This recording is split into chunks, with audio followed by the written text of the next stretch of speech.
Marrëveshja për financimin vjetor për vitin 2026 përfaqëson një hap të rëndësishëm për Komitetin Paralimpik të Kosovës dhe për gjithë komunitetin e sportistëve me aftësi të kufizuara.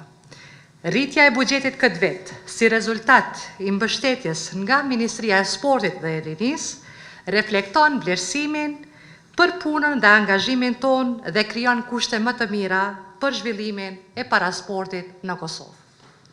Dua të shpreh falenderimin ton për Ministrinë e Sportit dhe Rinisë dhe për Ministrin Blerim Gashani, për mbështetjen dhe besimin që po jepet zhvillimit të parasportit në vend. Kjo marrëveshje dhe rritja e buxhetit ka ndikim të drejtpërdrejtë në avancimin e lëvizjes paralimpike, duke mundësuar zgjerimin e aktiviteteve, forcimin e strukturave dhe krijimin e mundësive më konkrete për përfshirjen dhe zhvillimin e sportistëve me aftësi të kufizuara.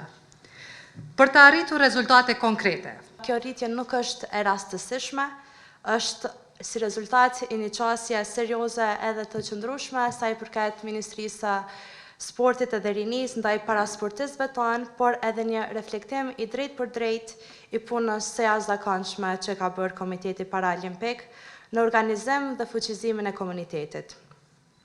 Na e kemi shumë qartë se parasportistët tonë nuk përfaqësojnë vetëm sukseset sportive, por edhe vlerat të jashtëzakonshme të qëndrueshmërisë dhe fuqizimit të komunitetit për kushtim dinjitet njerëzor.